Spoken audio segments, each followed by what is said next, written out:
Red I. Here's an African here who set up the kingdom of Athens. Not only that, conquered into southern Russia, what is called Black Georgia today. I often wonder if that's why they call it Black Georgia, because of this African here in Red of the 12th dynastic period. Red I, who conquered into Europe at this particular time, and this huge colossal right here going back to the African origins of civilization. Now, Maspero, as my wife pointed out about, he's one of the top psychopathic races. Now keep in mind, the Cairo Museum, people come from all over the world to read this. But first of all, before I read this, let me show you this man right here named Maharpura. This is Maharpura right here.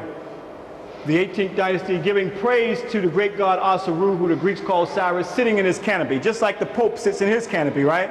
This is where they got the concept of the canopy from. But everything to deny you your history, this is what Maspero says about Maharpura. Let's read it right here. It says right here that Maharpura suggested that, Maspero suggested that Maharpura may have been the son of Thutmose IV and a negress. There were no negresses 3,000 years ago. At any rate, on a copy of the Book of the Dead found in a tomb and now exhibited on the wall of this room, Maharpura is depicted with his face black instead of the normal red. They were also the normal black. A detailed examination of his mummy, which showed that he died at about 20 years of age, also showed that he was negroid, but not actually a Negro. How would you do that? Now this is psychopathic racism at its best. So Maspero made it a point to make sure that he would plant in all people's mind, he's negroid, but not actually a Negro. What is a negroid, but not actually a Negro? That's like saying he's Caucasoid, but not actually a Caucasian. Everything to deny the African story that's told right here in the African Nile Valley. Negroid, but not actually a Negro. So I want to point this out to show you the forces that we're up against, the forces that we're fighting. As I said before, many years I've come here, and Amenhotep III that you see right here was in the front, along with all the other Middle Kingdom pharaohs. And I came a year ago and I noticed that he was missing. I didn't know where he was at. And it wasn't until I came back, after searching throughout all the museum, I find him in the back corner. In this back corner with pieces that you see are broken up. He is a major pharaoh of the 12th dynastic period, a time of high literature, a time that it was known as the second golden age of Eqypt. This is a brother who took and built the pyramids in Hawara. This is the brother who made the black capstone put on top of this pyramid that you just saw. But why is he in the back corner? But you're going to see Nefret and Rahotep. Those two figures, once you see them, you'll recognize them because you see them in all the books in America. That's who they show you, who were irrelevant, who were not pharaohs, who did not build major sites and so forth, and one even questioned if they had anything to do with this.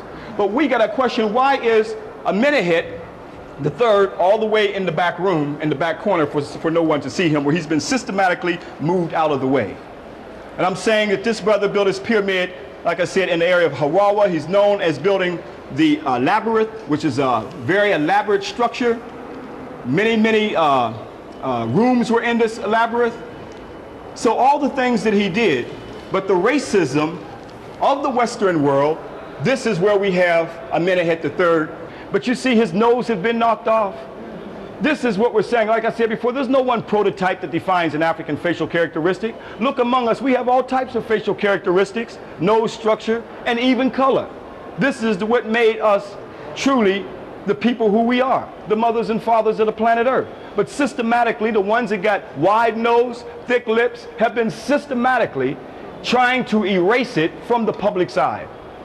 So now we see Amenhotep III is in the back corner with other relics, and we have to come back in the back corner. And when we get around to the other side, I'm going to show you where he once stood at. So we have to understand that there's a serious psychological, intellectual war going on. And it's a serious war that's just as vicious as having our children in the classroom where the psychological war takes place, especially when that educational institution is controlled by someone who does, or other people who doesn't have the best interests of our children nor our people at heart. Yeah, come on over here, Joseph. Listen, yeah, we've been doing this. Let Joseph come over here for a minute. Here's Amenemhat III living right here today, Brother Ken Joseph. Look at Ken Joseph here and look at Amenemhat III. Go ahead, hold your head up high, brother. No, look at us. We know. All right, okay. Now you can get your shots in right now. Brother gonna charge you for that shot too. Now you can see the gene is still passing on. Yes. We got to take Joseph down to Harawa one day and see that pyramid as well.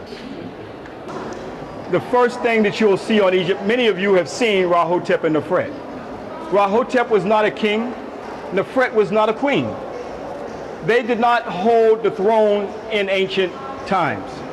But it seems as though they are in all of the books in Egypt. It's the opening of the page. Now keep in mind that African people are many, many colors. I've traveled throughout the African continent. There are many, many shades of color of African people. But the point that I want to specifically point out here is the fact that Nefret and Rahotep are the ones who stand out in all the books. So when you get the books, they have selectively gone through here and have, as we know in America, a thing called passing. So they have systematically passed certain colossal pieces and so forth and artifacts. So Rahotep and Nefret are the ones who stand out in all the books, but when I showed you Amenemhat III, who should be standing right here because he was a pharaoh on the throne, who made the world's oldest road, built a pyramid in Harawa. They were not pyramid builders. So I want to point that out to show you that when you pick up a book, even when you go upstairs on your way out and you may pick up a book or just weave through it, the first thing you'll see is Rahotep and Nefret. And you will not see some of the other African pharaohs that have been systematically taken out of the Cairo Museum. I remember back in 1985, he's no longer in the Cairo Museum. You see? He was there in 1985, but he's no longer here today. Do we know where he's at? No, I haven't found him yet. But I'm saying how Europeans systematically design Egyptology for people when they open up books to give you the impression that this is a white civilization.